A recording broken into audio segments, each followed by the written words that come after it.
So I had 3 or 4 beers and I was just done. Whereas before, whether it was with beer or wine, I would have gone until past midnight between when I physically couldn't drink anymore. All right, welcome everybody. This is Katie with Thrive Community, and I'm here today with a special guest. Today I have with me Johnny, and I'm so excited to have Johnny with me because he is a success story of the Sinclair Method. And I just love to do these interviews and have these conversations because it gives a really diverse experience of all different people, different backgrounds, and how they responded to naltrexone and the Sinclair Method. So I'm really honored to have you here, Johnny, and I just want to start by thanking you for coming to talk with me today. Yeah, thanks for having me on. Excited to share my story, and it's been an interesting journey since I started in January 2021. But I'm looking forward to sharing some of the pointers, some of the things I didn't expect to learn that I did learn. Awesome. So it's going to be a great discussion. So thank you for having me. Yeah. And it's funny because sometimes I hold these calls and I know something about the person, like their background or their TSM story. But with you, I don't really know much about your story. So it's going to be kind of surprising for me, Sure. as well as the viewers as we're talking. So I'm really eager to hear your story too. So let's jump right in. My first question for you is, can we just start with you telling us a little bit about, your history and your relationship with alcohol and kind of what happened before you found TSM and what led you to TSM? Sure. Just to set the context, I'm 45 years old, right? So if I look at my relationship with alcohol, it started in the late high school years, right? It was pretty sporadic, um, at a party or just kind of a one-off situation. I think that's very typical. Where it kind of escalated a little bit was when I went away to college. The first sense of freedom, um, being involved in fraternity, living in the dorms, living on campus. It started being Thursday. It was very much like a binge situation. So Thursday night was the big bar night, and then Friday was fun, and then Saturday was another, and then by Sunday it had stopped. Right, it was time to study, get ready for my classes on Monday, and I was able to stick to that routine. I mean, there's some exceptions to sometimes it was 4 days, sometimes I'd study on a weekend. But it was pretty much limited to Thursday through Saturday night. And I pretty much drank beer, right? A lot of crappy beer. But it's pretty much, on Thursday night, it would start off with a couple drinks in the dorm room in my apartment. That would lead to the bar night. There'd be parties afterwards. So it was very much a binge situation. I pretty much got drunk every time I drank, from ages 18 to 22. Where I noticed a change, and to be honest, I probably didn't really think much of it at the time. This is just years after the fact when you start to do the root cause analysis. In college, after college, had a great job. So that brought a couple things, right? I lived by myself, so I never had roommates or, so I was able to continue the habit pretty much unabated and pretty much do it in private, right? I drank a lot by myself, and I think that's around early 20s after college. That's the first time I really started drinking by myself. Also, being out of college, had a little bit more money than I was used to, so that when I wasn't drinking by myself, it enabled me to be able to go to the bar, right? So I discovered bar life, in my early 20s.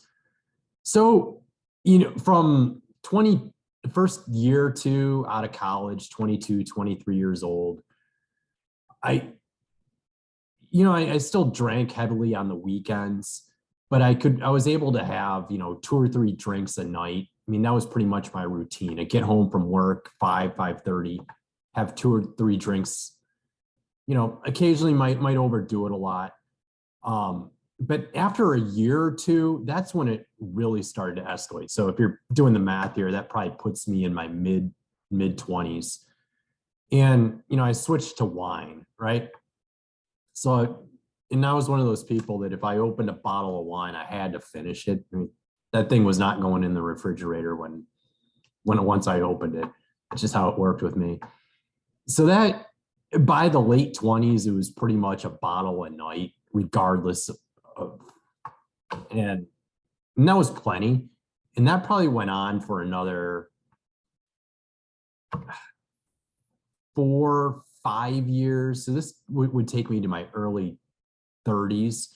And that one bottle a night, you eventually crack the second bottle, and I would dig into the second bottle. And by my late 30s, I was finishing off that second bottle, right? So 37, 38 years old, I was drinking 2 bottles of wine a night. Wine was my drink of choice. I preferred that because you could have it, to be honest, cut down on the calories, right? Cut down on the bloated feeling.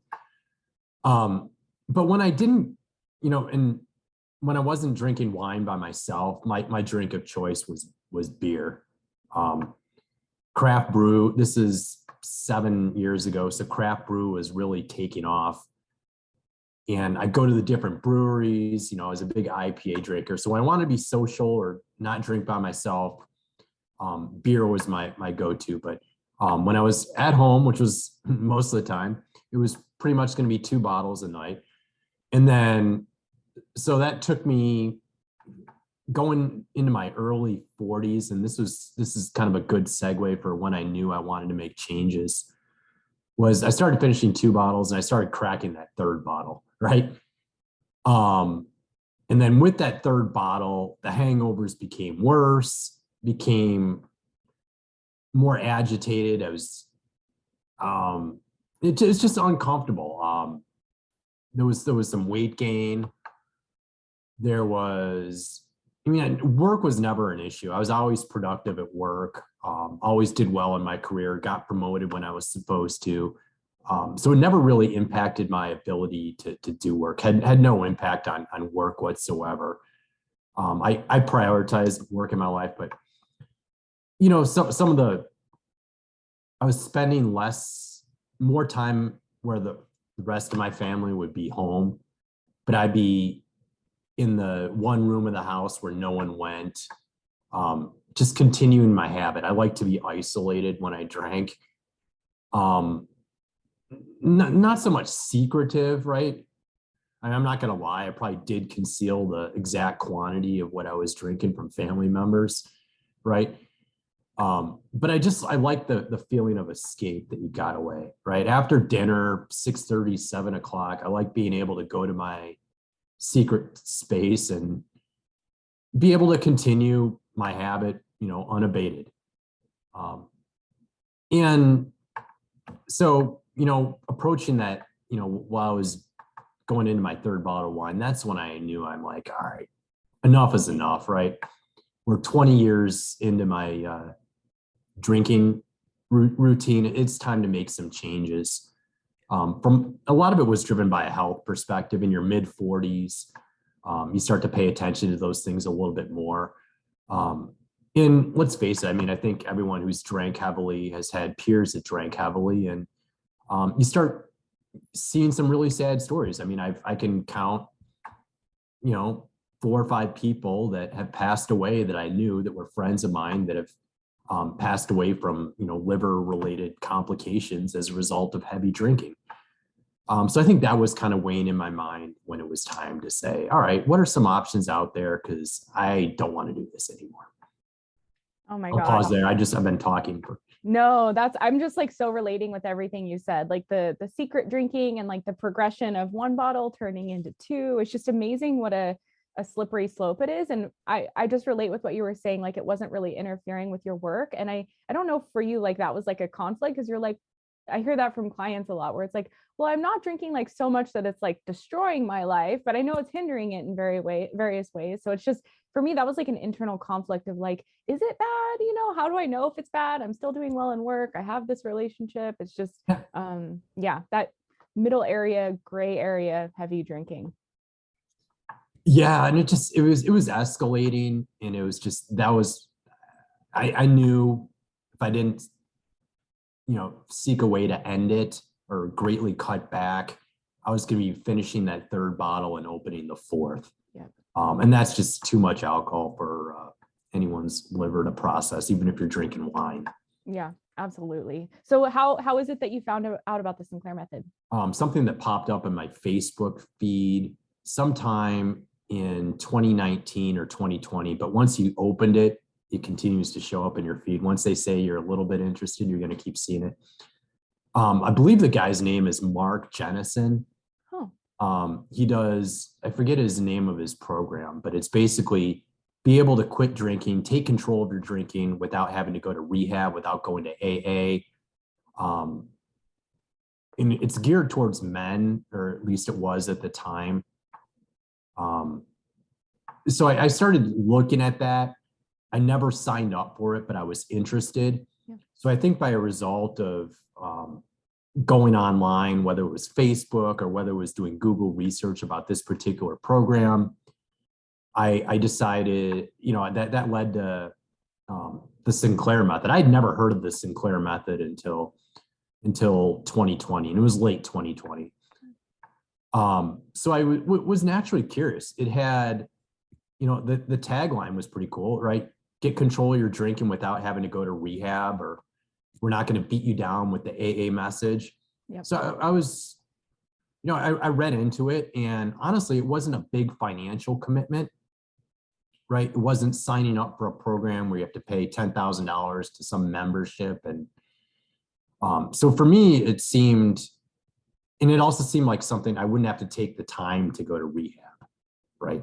I wouldn't have to take the time to leave work early to go to AA meetings. So it's between the cost, the relative convenience of it, and some of the successful statistics that they put up there. I was interested, and I went to, I believe it's the Sinclair Method .org. Yep.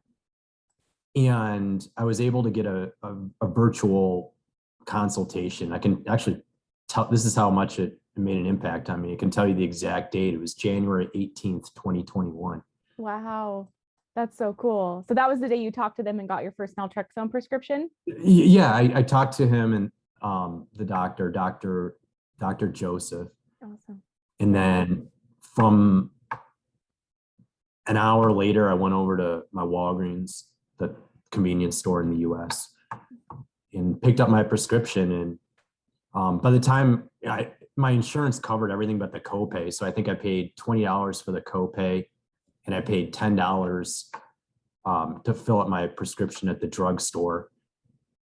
And I was on my way. That's amazing. So yeah, January 19th, I guess, I got home from work. I took the pill. I waited 1 hour. And then I think I'm like, why do this?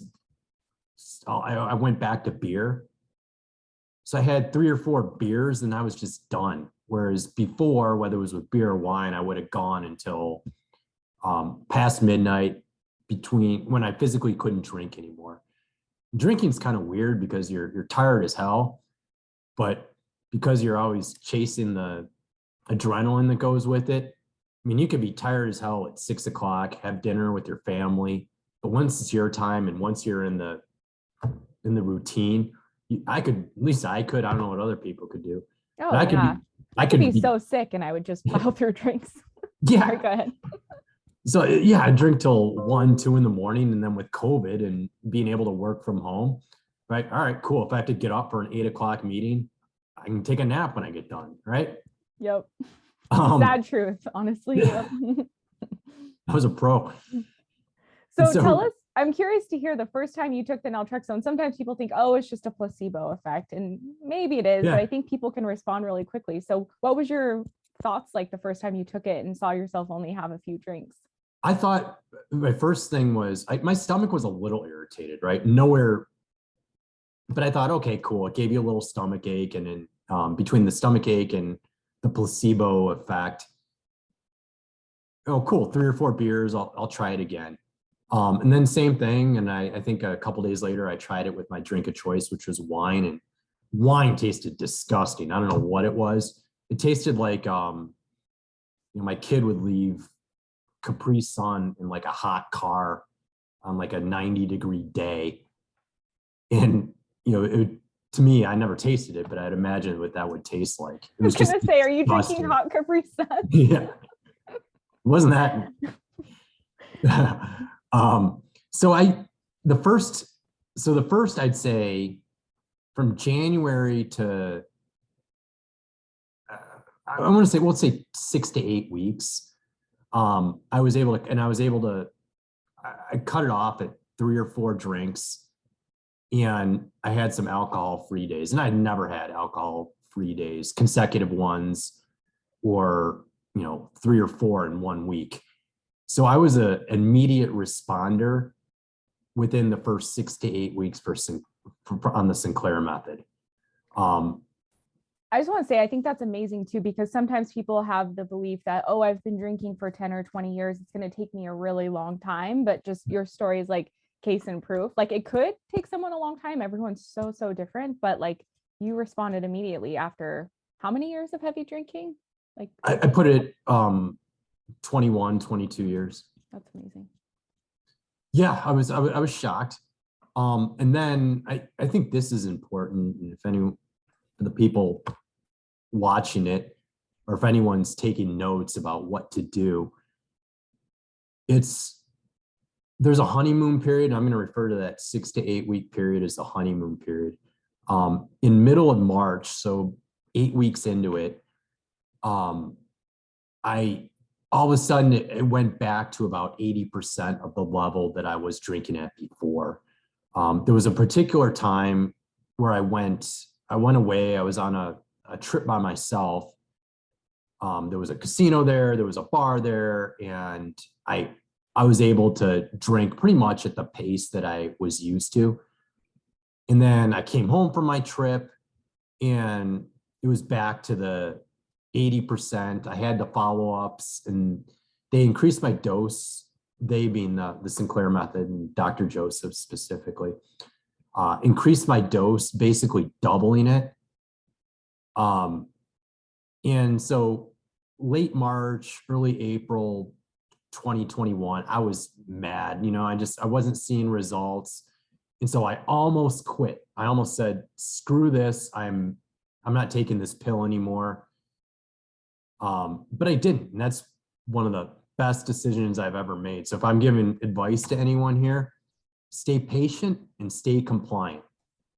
I'm honestly so glad that you brought that up, because the honeymoon period is such a common experience for people. And I'm cautiously like optimistic, like when I coach with people or meet with people and they're like, oh my gosh, it's a miracle pill, I'm seeing an amazing result. And I'm like let's just like not have unrealistic expectations. Let's see. And some people, they kind of stick around that, but for most people, I think it shoots back up. So like they increase your dose. Do you feel that helped you when you increased the dose? And then like, what is it that made you stick with it? Like, were you changing your habits? Were you starting to see a change? Like, tell us more about that experience of going through like after the honeymoon period. What kept me with it, it was kind of the what could go wrong? What do I have to lose? Kind of thing, right? So that was the primary driver. And I did make some changes to my personal life. COVID had subsided a little bit. The gyms had reopened. So I started going to the gym. I've always been did a lot of cardio, always been active. So that stepped it up a little bit. So that was kind of an activity that substituted drinking for a little bit, but it was just, I need to stick this through. I think in my head, I said, I'll give it another 6 months. And if I don't see results, I'll start doing it. And I ran this through the Dr. Joseph at the Sinclair Method too. And then it went back to where I was at the honeymoon period, but better, right? What used to be a couple drinks a night would be, 3 or 4 days a week, would now be 1 or 2 drinks once a week, no more than twice a week. So it actually, after the you had the honeymoon phase, then you had the regression back to the bad habits, the old habits, I should say. But then it just, I was able to drink it even, and I wasn't getting the stomach ache from Naltrexone. So it became an occasional thing, and I would go alcohol free for 1 or 2 weeks. I'd never done that before in 20 plus years. And it just felt good, right? It felt be able to go to a restaurant, have a couple drinks and just be done, be able to go home and do whatever the hell I was going to do. You know, could even go to the gym afterwards if I really wanted to. Could be productive. It wasn't, once I started, I couldn't stop. I was able to have naltrexone, and using the Sinclair method gave me that off switch I never knew existed. And thankful for. Oh, heck yes. Yes, I know exactly what you're talking about. So I don't mind, I hope you don't mind me asking, but like, because a lot of people wonder about increasing their dose. So did you notice a difference when you increased your dose? Or because sometimes I hear it makes all the other than difference. the stomach ache, I did 100 milligrams. 100 milligrams is 2 pills, I believe. 1 pill is 50, 2 is 100. I just went back. I did that for a week, and then I just went back to 50 milligrams. Yeah, I'm always curious because like the 50 milligrams is the tested therapeutic dose, and I think it does well. Some people notice a difference and others are like, there's no difference. And I think the issue I see there is like people tend to not focus on the habit changes like you're talking about, and they're just expecting the medication to do more of the work. But like you started to go to the gym more, it sounds like, and do other things so that, you know, alcohol wasn't your only activity every day, it sounds like. Is that right? Yeah, and I think with working out, that was especially good for me.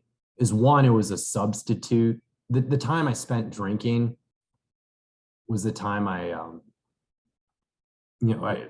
once I got some of the time back, I could dedicate that to going to the gym. And it's not COVID. And That's was okay. also, We're apart anyway, so yeah. I have to say that every time. yeah. If like coughing and, nowadays versus the old days. Interesting, Yeah. but sorry, I digress. But it also made me more productive. I knew that if I drank, the workout the next day wasn't going to be as productive.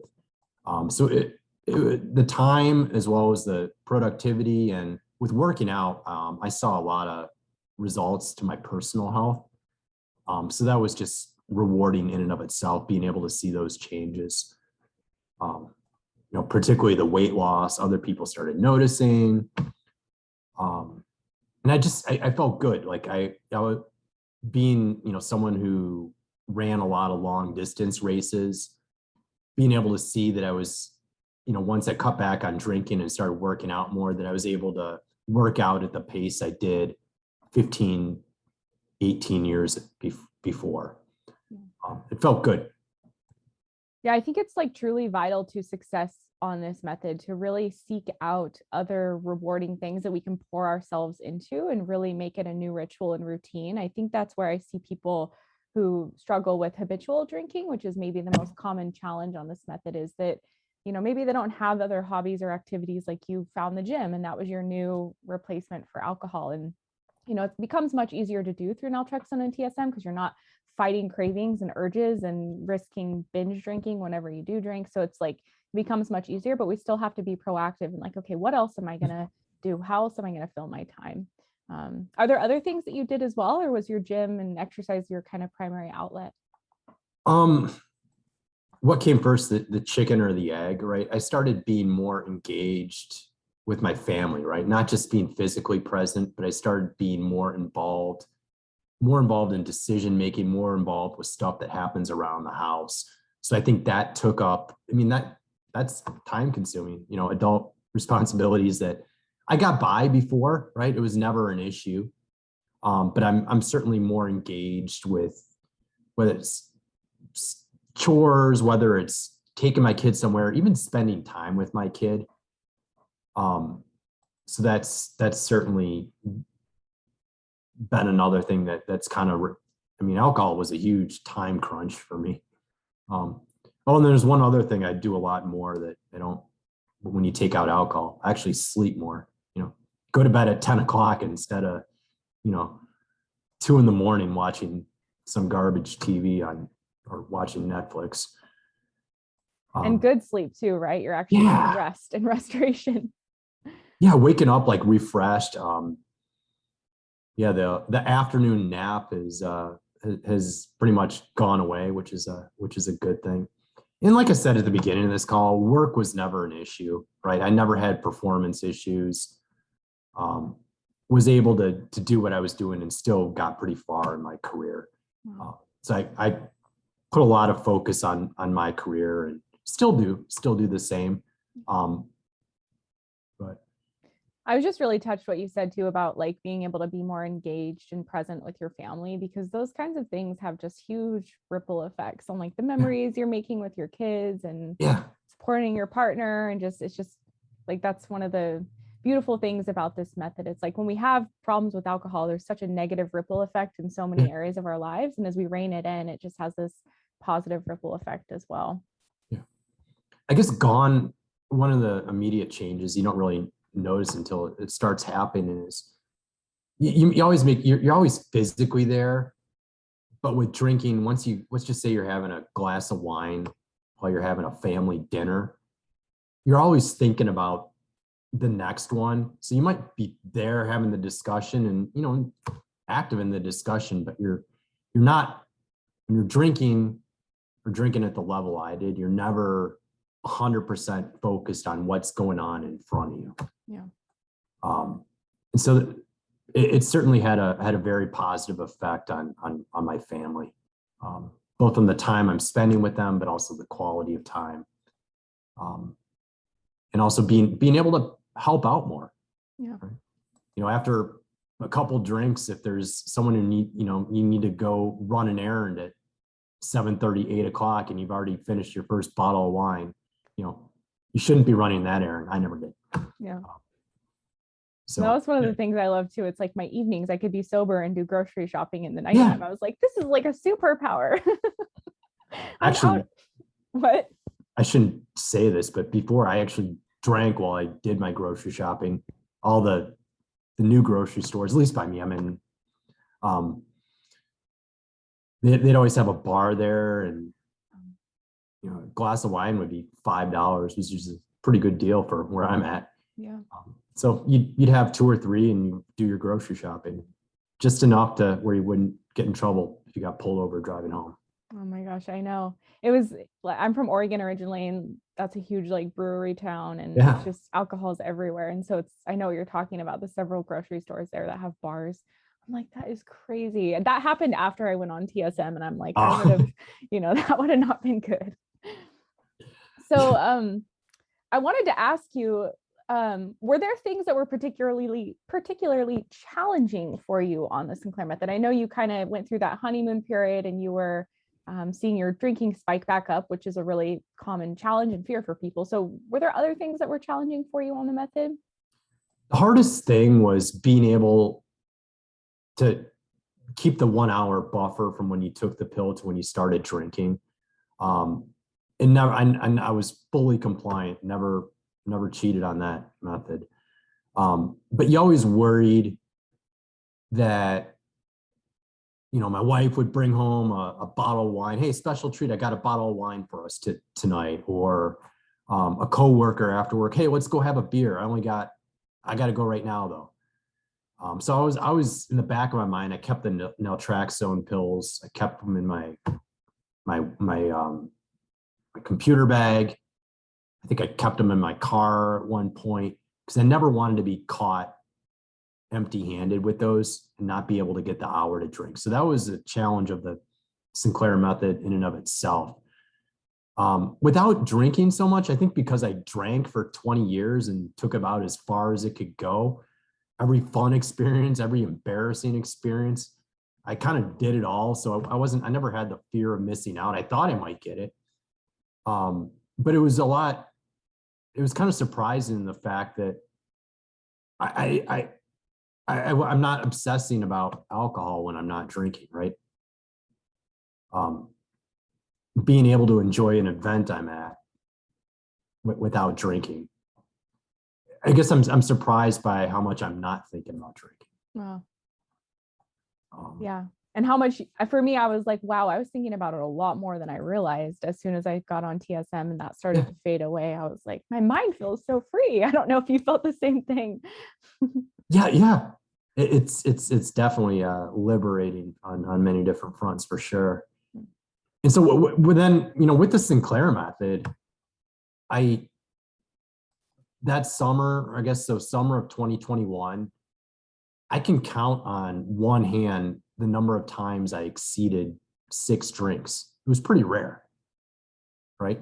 And then a funny thing happened in early November, November 4th. I didn't drink anymore. I quit 100%, and I've been that way since for going on 7 months now.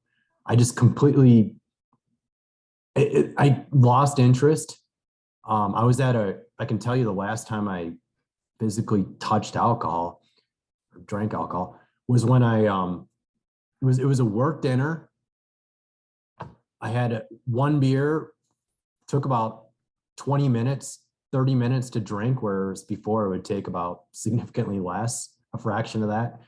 Ordered the second beer, and the dinner had ended, and I had more than half left, and the waiter came around and took it away, and that was never did it again. Wow. 1.5 drinks on my last session. But it's been that way. My goal on Sinclair Method was always be able to drink like a normal person, be able to have 1 or 2 drinks and be done. We talked about the off switch. I never thought I would quit 100%. And so the goals kind of changed in a good way. My goals are staying not to drink again. I'm cognizant, history or is probably not on my side on this one. I still keep the naltrexone pills handy. I make sure I have an adequate supply, but I haven't drank in going on 7 months. One of my biggest tests were, one of my hobbies besides working out is live music. Oh. Go to a lot of shows, and have for forever. I went to a 3-day music festival in New York. Didn't drink the entire time and didn't even think about drinking. And I was enjoying the music and enjoying the festival, enjoying the live performances a lot more because I wasn't in line for the bathroom or at the bar or finding a place that I could drink cheaper and then going into the live music venue later. So it was actually quite enjoyable. I never thought I'd be at this stage where I was checking out live music, but not drinking and not thinking about drinking. So to me, that was a very important milestone that I just hit. That is so cool. And like to hear you say you kind of quit drinking almost just by accident, like it was never your intention. Same for me. It was never my plan. And I think a lot of people come to this method and they're like, I'm not ready to quit drinking. It's like, you don't have to. Like, a lot of people do this method and they can drink on occasion or whenever they want, or alcohol might quit you eventually to where you just like have zero interest in it. So you just don't even do it anymore. You're like, I'd rather not. So it's so cool. Yeah, I've definitely been pleased and been blessed for sure. So if anyone watching, stay patient and stay compliant and realize that if anyone's going through where I was, before I started the Sinclair method, just realize that it is possible that even in your 40s, you can change your mind and you can change your perspective of things. And not drinking is going to accelerate that change in thought process a little bit. Absolutely. So how long were you on the Sinclair method in total?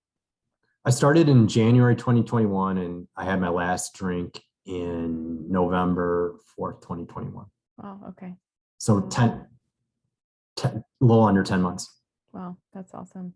Yeah, and I think that's about the time frame. Like when people join our program, we always say, give it a year just so you have that right mindset. And like what happened to you a few months in, you're like, is this working? Like you just got to realize that it can take longer for a lot of people. And I've heard from others who started this method years ago and didn't have the resources we have today. And they were like, oh, I didn't see an immediate result in the first month. So I figured it just wasn't going to work. And so we really have to have the right perspective and expectations around how long it can take. Yeah, for sure. I wanted to ask you too, your wife, because a lot of people, obviously your family is a huge part of your relationship with alcohol or getting cured from it through this method. Like, how were they through this process? Was your wife or family supportive? Did you tell them? What was that like for you? I didn't really go into the details, right? I'm like, she knew I was making a conscious effort to cut back. I just, not that I'm being secretive or anything. It's just, here's the end result. um, I, but she loves having me physically around and, more engaged and helping out with stuff around the house, being involved in my kids' activities. So it's definitely been a positive thing. I mean, sometimes there's the old, oh, I wish you could just, when we go out to dinner, can't you just have one drink with me? I can't drink a wine by myself. But I mean, she says it kind of lighthearted. There's never any pressure. She's joking when she says it. But it's definitely improved. I'd say she is supportive. When we now, with COVID being behind us, social activities are starting to pick up, and I'm the driver, right? Same here with my husband. I'm like, I'll proudly be the driver. I don't mind. Yeah. So I've family's been even though they're not involved in the details or tracking anything, they've been a huge support and also a huge motivation to keep doing what I'm doing, or in this case, keep not doing what I'm was doing. Yeah. That's so good to hear. I know a lot of times family is supportive and it's really difficult when they're not. So I'm just encouraged to hear that she was supportive. And one of the great things about the method is like, you can integrate it into your life. Like you said at the start of the call, you don't have to go away to rehab. You can get this fixed from home. And so it's like, you can involve as many people or as few people as you want. You can tell people or not tell people. It's just really amazing in that way. Yeah, I have a friend who's really struggling right now, and has been for a while. He's in his early 50s, and he's probably been to the rehab facilities where you go for 90 days at a time. I think he's even been longer a couple times. He's done that, if I had to put a number on it, 10 times. He's gone to AA meetings, and he was sober for 8 years. And then he just relapsed, and he's been in a period of relapse for 4 or 5 months right now. And it's hard. I told him my success stories, and he's very happy for me and keep doing what you're doing. And he's been great, but he's really struggling right now. And I'm trying to get him to, hey, this goes against a little bit of the formal treatment programs that you've been accustomed to. But would you consider this? And I'm getting, one day I think I'm getting a little bit of traction. Hey, I'll consider it.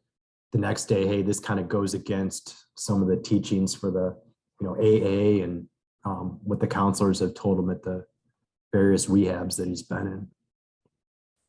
Yeah, honestly, that's like so one of the most frustrating things, because when it's working so well and it could work for him, and for whatever reason, people just don't want to try it, or they have these beliefs around what it means to heal from alcohol problems and that abstinence is the only way. It's just, I find that like, cause I'm every day I'm trying to raise awareness about this method, and I'll be in different like forums and online communities, and just people like day one again, I'm struggling. And I'm like trying to tell them about this. And it's just like a wall is up. It's hard for people to even comprehend it, because it's so out of the ordinary. It's a different way to go about it. And I always say to people, I've said this online, I've said this to my friend I was talking about, it's like, sometimes those things like you owe alcohol a fair fight, right? You owe them, that. What does that even mean? Those exact words, but they're like, it's almost like, hey, you're cheating. Yeah. You go on the Sinclair Method. And my thing is like, how much money have you lost to alcohol? How many relationships have you destroyed? You don't owe alcohol a goddamn thing, So if you consider it cheating, fine, so be it, Yep. It's, yeah, Yeah, people couldn't expect it to specify be them. hard. Exactly.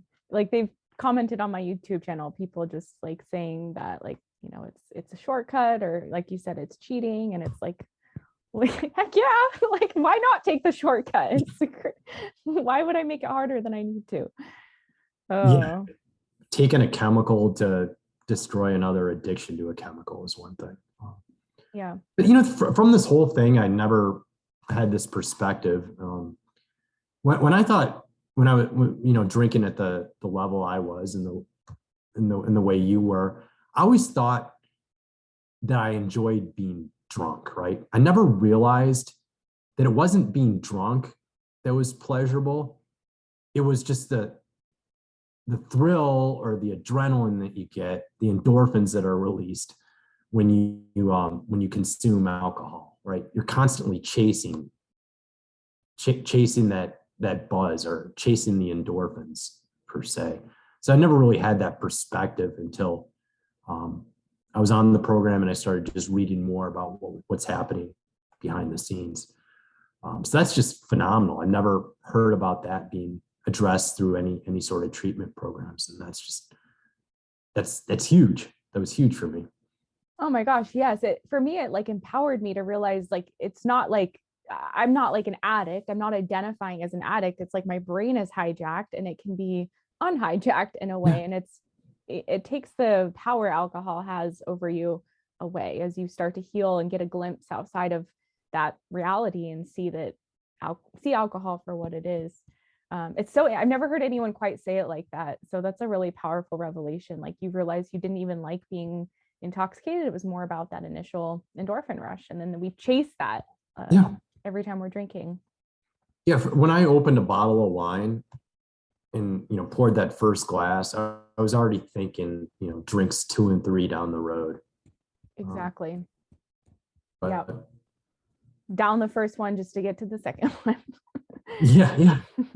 And another thing, I'm fortunate enough. My addiction to alcohol never got to a point where I was physically dependent. I want to throw that out there because I know a lot of people struggle, or I hear people struggling with. I need to start drinking in the morning, or I can't function. I get the shakes. I never got to that point. And that was probably another motivating factor. I never wanted to get to that point. I wanted to cut it out before I got to that. But Yeah. Is there anything looking back, Johnny, that you would have done differently on the Sinclair method, or that you wish you would have known when you were starting out? yeah, I read that book, and I think it started in the mid '90s. Correct me if I'm wrong. Yeah, that's right. Um, yeah, could have used this information sometime around 1999, 2000. But I know, right? Like, why haven't I heard about this before? That's like the most common question I get. Good in terms of question. how I went about it, no, I wouldn't change a thing. And in fact, the advice I've given about staying patient, staying compliant, I can't stress that enough. And that's advice I give to anyone starting out on that method.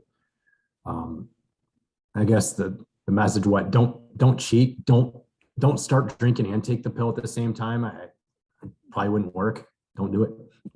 That's good advice. It won't work. Um, that What? and the other advice is just be able find an activity you like, right? I was lucky working out worked well, but if someone's got another hobby, or if there's something they did in their life before they started heavy drinking, consider revisiting it, because I think you need a balance. You need something to be excited about. Um, I recommend physical activity. I recommend hobbies. Um, just being open about it with people. I think talking about your experiences or even how surprised you are has definitely helped me. Kind of like we're doing now. Yeah. No, and I think that's like super important for people, what you're talking about, just finding other activities or hobbies or anything that you enjoy to do. And sometimes when we've been drinking for so long, we're like, we don't know what we enjoy because drinking is my passion. At least that was true for me. And so it can take some time of discovering that, and starting really small is a great way to start, like low bar to entry of I'm going to go ride my bike or go for a walk in nature or whatever it is. But I think to be proactive about seeking those things, because alcohol has been giving us this huge endorphin hit for so long that if we're not out there trying to find that in other ways, we can stay in the cycle of turning to alcohol for that reward when life has so much to offer otherwise. So I'm really glad you're bringing that point up again. And I think the good people, if you have good people around you, and even if they're people you drank heavily with in the past, if you tell them, hey, I'm going a different route, I think even people like drinking buddies, they get it. Yeah. And they're supportive. I mean, I've been lucky to have good family and friends around. Yeah, that's huge. Well, as we wrap up, is there anything else you wanted to say or share or final thoughts you wanted to express before we end the conversation? No, I'd like to see the popularity of the Sinclair method. I'd like to see alternative forms of treatment to AA meetings and traditional rehabs. I'd like to see more alternatives out there. I know you're doing a great job promoting TSM. This isn't, if someone's watching this, I don't want them to get the impression this is a knock on AA or a knock on don't go to rehab. I think all those things can coexist, and depending on the person, they can find a path that works best for them. I don't think it's a either or. I think there's plenty of room for all of us. Yeah, that's what I love about people on the Sinclair method. It's like I've never really heard anyone knock AA, even though they may have had issues or not a good past with it or history with it. It's just still like we just want more options. Like the slogan C3 Foundation has is options save lives, and I just think we just want more people to know Sinclair Method is out there and to know that it's an option on the table if AA isn't working for people. Yeah, my brother, my sister's husband, brother-in-law, he does it, loves the camaraderie. Yeah. Occasionally he tells me funny stories or anecdotal stories about AA. I guess I don't know if this is true or not, but if you're a single female, maybe be wary that you're going to get hit on a lot when you go to the I've heard that. I don't know. I think I've actually talked to a lot of women who confirm that's true. So yeah, beware. Yeah. Well, you telling your story is helping to spread the word. This is going to, be watched for years to come. So thank you so much, Johnny, for coming on to chat with me today. Yeah, thanks. I really appreciate you letting me share my story, and I wish everyone the best of luck. I wish you the best of luck promoting TSM and promoting the alternative treatments. Thank you. Have a great day. All right, thanks. You too. Take care. Bye.